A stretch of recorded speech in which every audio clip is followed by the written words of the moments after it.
Guys, good morning, welcome और welcome back to my channel. अभी बज रहे हैं 10। हाँ, मैं अभी उठी हूँ क्योंकि कल रात को ये मैडम से हाय हाय कल रात को ये मैडम 2 बजे सोई है। सो ही नहीं रही थी क्योंकि कल ये दिन में सो चुकी थी। ये 3 बजे सोई है और ये 6 बजे उठी है। ये रात को सो नहीं रही थी, ना ये सो रही थी ना मुझे सोने दे रही थी।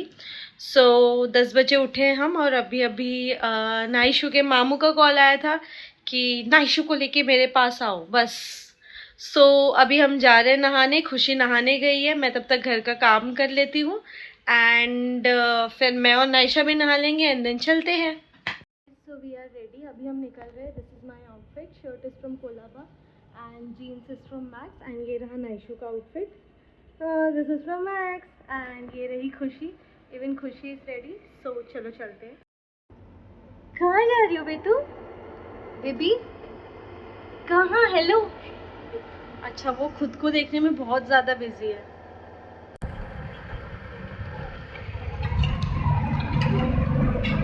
निकल चुके हैं।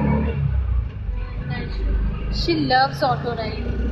ये गाड़ी चलते रहनी चाहिए, सिग्नल हो कुछ भी हो, हम रुकेंगे नहीं।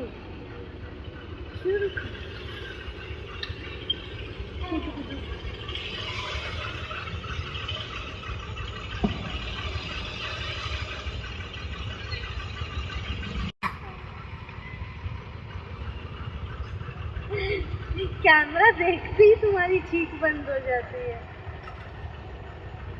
यस यस, कम ऑन, ये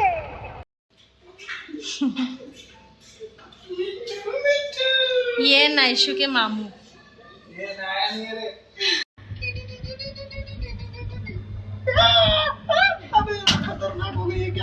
हम आ चुके हैं। ये है मामा और ये है नाइशू की नानी, मेरी माँ। हेलो।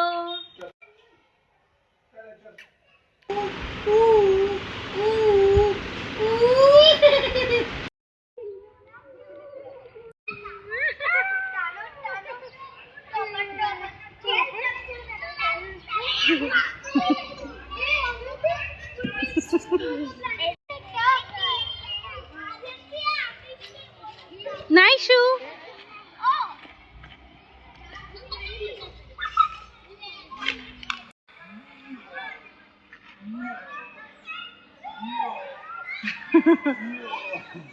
पैर देखना।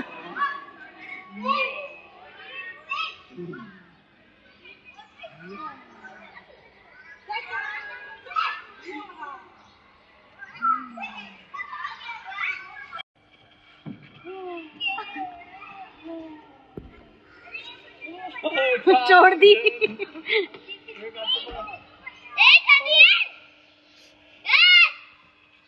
हम घर वापस आ चुके हैं। तो गाइस, आज मैं आप लोगों के साथ मेरी 9 मंथ्स प्रेगनेंसी जर्नी शेयर करने वाली हूँ। एक ऐसी जर्नी जो स्ट्रगल, इमोशन और खुशियों से भरी रही। तो चलिए स्टार्ट करते हैं। तो जैन में मुझे पता चला था कि मैं प्रेग्नेंट हूँ एंड इससे पहले भी मैंने कंसीव किया था, but due to some reason miscarriage हो गया था। 3 वीक्स में ही मिसकैरेज हो गया था एंड वो थोड़ा जब आपको पता चल जाता है कि आप प्रेग्नेंट हो और उस टाइम से ही आपको अटैचमेंट हो जाता है। अपने आप आपका हाथ है ना आपके पेट के पास जाने लग जाता है, but due to some reason miscarriage हो गया था एंड उस दुख से उभरना थोड़ा मुश्किल हो गया था। बट देन लकीली जान में मैंने फिर से कंसीव किया, फिर से मैं प्रेग्नेंट हुई एंड वो इमोशन थोड़ा मिक्स था क्योंकि मैं उस टाइम पे कंफ्यूज भी थी, मैं भी, मेरे हस्बैंड भी, कि हम ये प्रेगनेंसी के लिए अभी रेडी है या नहीं। कि फर्स्ट बेबी का तो मिसकैरेज हो गया, क्या पता अगर फिर से ऐसा हो। ये चीज़ में थोड़ा हम लोग इमोशनली थोड़ा हिट हो गए थे। ये स्टोरी मुझे आज भी याद है। मैंने जल्दबाजी में प्रेगनेंसी टेस्ट किया था। मेरा एक्चुअली पीरियड्स डिले हो गया था एंड मैंने टेस्ट किया एंड जल्दी मैं ऑफिस के लिए जल्दी टेस्ट किया मैंने एंड जल्दबाजी में निकल गई। तब मैंने देखा था कि एक ही लाइन है एंड मैं वहाँ से जल्दी चली गई। फिर और मैं किट मैं वही वॉशरूम में ही रख दी थी एंड फिर ऑफिस से जब मैं घर रिटर्न आई, मैं फ़्रेश होने के लिए वॉशरूम में गई और मैंने देखा किट वहीं रखा है, तो किट को फेंकने लगी थी मैं। तो जैसे ही मैं किट को फेंकने लगी, मुझे इससे लगा कि एक बार फिर देख लेते हैं, क्या पता क्या चेंज हो गया हो। एंड जब मैंने वो किट देखा, आई वॉज़ रियली शॉक। जब मैंने देखा तब उसमें डबल 9 थे। एंड उसी टाइम में शॉक्ड, इमोशनल, हैप्पी, मतलब मिक्स्ड फीलिंग्स थे मेरे अंदर। एंड फिर जैसे ही मेरे हस्बैंड आए, तभी मैंने मेरे हस्बैंड को बताया कि ऐसा ऐसा। He was really very happy, but same time he was also tensed कि क्या पता इस बार सब कुछ अच्छा होगा नहीं होगा। फर्स्ट 3 मंथ्स मेरे लिए डिज़ास्टर से कम नहीं था। मॉर्निंग सिकनेस इतना ज़्यादा था कि मुझे पानी पीने से भी उल्टी हो जाती थी, पानी का स्मेल नाम सुन के भी मुझे उल्टी हो जाती थी।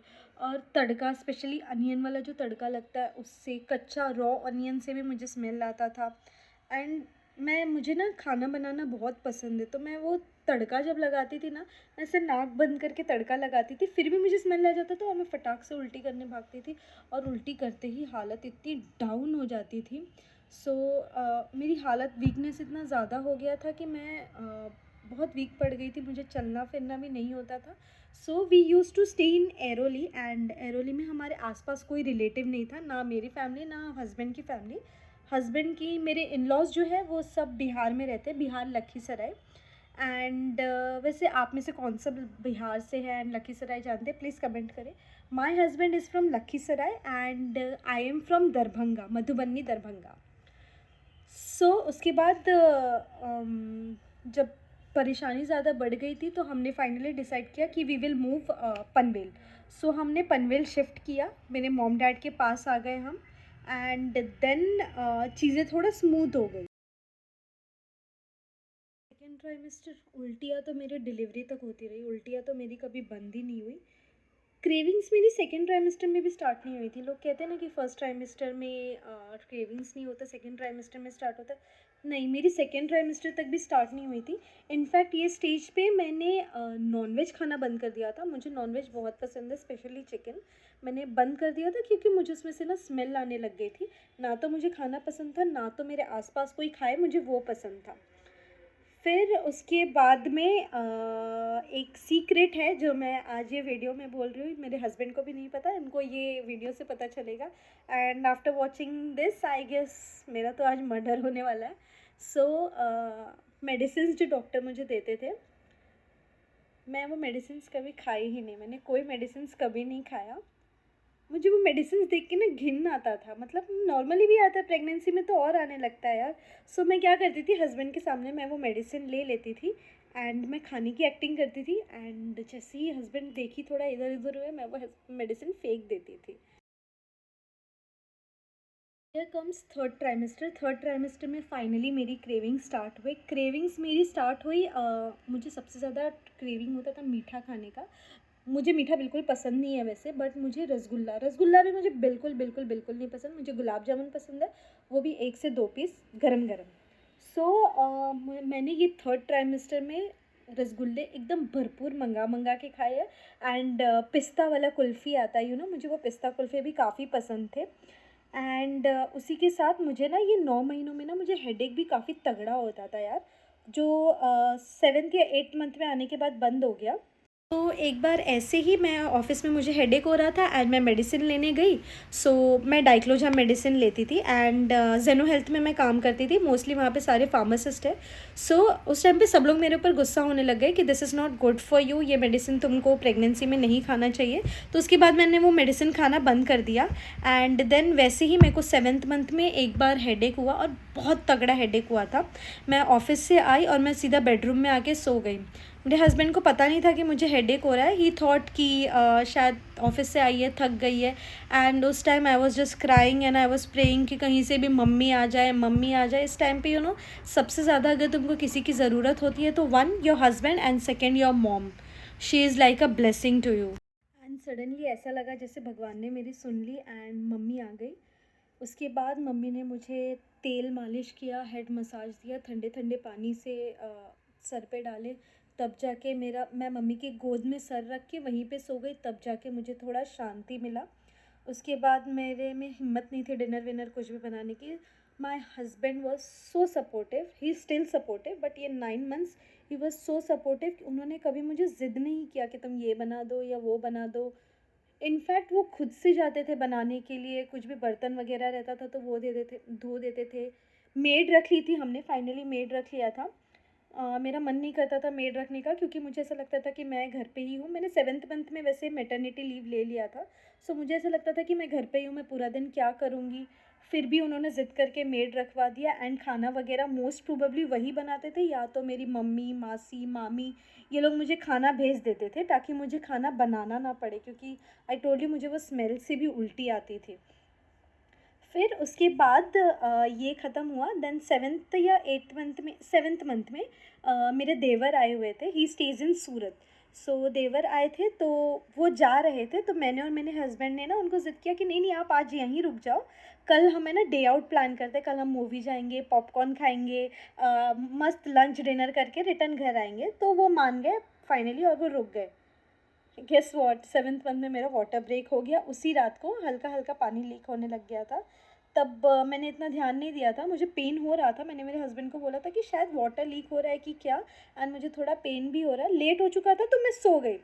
फिर मुझे रात भर पेन हो ही रहा था, सुबह उठ के मेरा वापस वाटर लीक हो ही रहा था। फिर हम सडनली हॉस्पिटल गए, तब पता चला कि मेरा वाटर ब्रेक हो गया। मैं इतनी ज़्यादा पेन में थी, पूछो मत। डॉक्टर ने इंजेक्शन वगैरह दिया, मुझे वहाँ एडमिट किया, तब जाके मुझे थोड़ा सुकून मिला। और उसके बाद मैं, मेरा देवर और मेरे हस्बैंड, हम तीनों एक दूसरे को देख के बस हंस ही रहे थे कि हमें पैसे कहाँ लगाने थे और हम कहाँ लगा रहे हैं।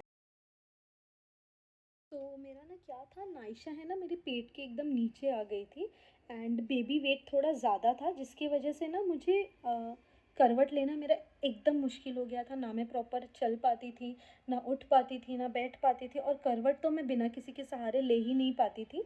तो एक रात ऐसे ही मैं मोमोज़ खा के आई। आई टोल्ड यू मुझे मोमोज़ की बहुत ज़्यादा क्रेविंग हो रही थी, एंड वहीं से मुझे ना पेन थोड़ा ज़्यादा होने लग गया। एंड फिर भी मैं उसको बर्दाश्त कर रही थी, बट देन मुझसे नहीं हुआ। देन हम रात को 11 बजे हॉस्पिटल गए। डॉक्टर ने मुझे बोला कि आपको एडमिट होना पड़ेगा, this is not a labour pain. मुझे ना एक्चुअली जॉइंट में बहुत पेन हो रहा था, तो doctor said this is not a labour pain, but आपको अंडर ऑब्जर्वेशन रखेंगे हम, एंड आपको एडमिट होना पड़ेगा। मैं डर गई थी, मैं बोली नहीं नहीं मुझे एडमिट नहीं होना, और मैं ज़िद करके तभी घर आ गई। फिर वो रात जब मैं घर आई, मैं पूरी रात नहीं सो पाई थी। मैं मतलब एक करवट ली हुई थी और मेरा पूरा रात आँख खुला था।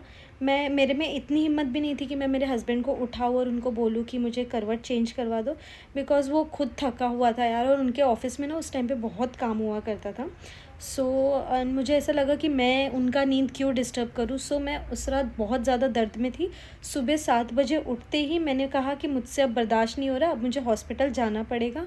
फटाफट से रेडी हुई और एंड हम 9 बजे कुछ हॉस्पिटल पहुँचे तभी भी डॉक्टर कह रहे थे कि no no this is not your labour pain. Then मुझे स्कैन के लिए भेजा। स्कैन करवाने के लिए जब भेजे, तब जब स्कैन किया तब उन्होंने कहा कि तुम्हें बेबी अब भी डिलीवर करवाना पड़ेगा, एंड ये नॉर्मल डिलीवरी नहीं होगा, ऑपरेशन सी सेक्शन ही होगा तो ही तुम्हारा बेबी डिलीवर होगा, क्योंकि बेबी का वेट बहुत ज़्यादा हो चुका है एंड बेबी नीचे आ गया है। सो उस टाइम पे मुझे ऑपरेशन थिएटर ले गए।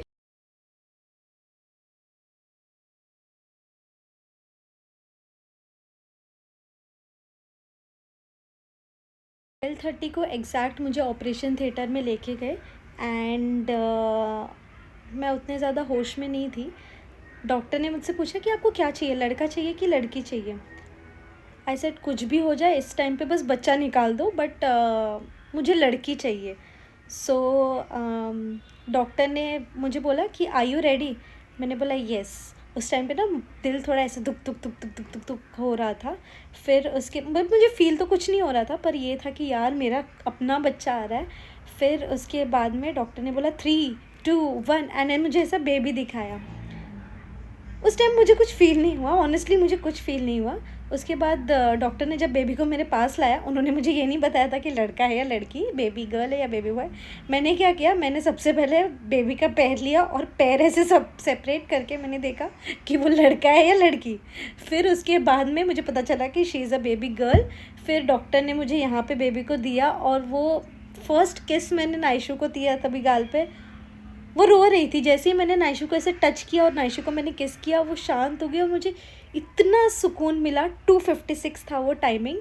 एंड देन नाइशू को बाहर लेके गए एंड सबको बताया कि लड़की हुई है। आप ये क्लिप देखिए, मैं आपको बताती हूँ।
ये 9 महीना मेरे लिए काफ़ी ब्यूटीफुल और स्ट्रगल भरा रहा है। एंड जैसे ही आप बेबी का फेस देखते हो ना, that moment is like oh my God, तुमने सब कुछ अचीव कर लिया है दुनिया में। एंड सबसे बड़ी चीज़ आपके पेरेंट्स की एंड आपके हस्बैंड के फेस पे वो ब्यूटीफुल सी smile. My husband was shocked and जैसे ही मुझे ऑपरेशन थिएटर से बाहर लाया ना, द फर्स्ट थिंग ही सेड इज़, स्वाति बेबी कितनी सुंदर हुई है। एंड आई वॉज लाइक, मुझसे तो पूछो मैंने तो ठीक से देखा भी नहीं है। एंड सो ये थी मेरी जर्नी, काफ़ी ब्यूटीफुल सी, प्यारी सी, इमोशनल सी। सो जो भी मॉमीज़ ये वीडियो देख रहे हैं, प्लीज़ मुझे शेयर करना कि आपका जर्नी कैसा रहा, कमेंट सेक्शन में ज़रूर बताना। एंड अगर मेरा वीडियो अच्छा लगा तो please like, share and subscribe करें। टिल देन बाय बाय, मिलते हैं मेरे अगले व्लॉग में।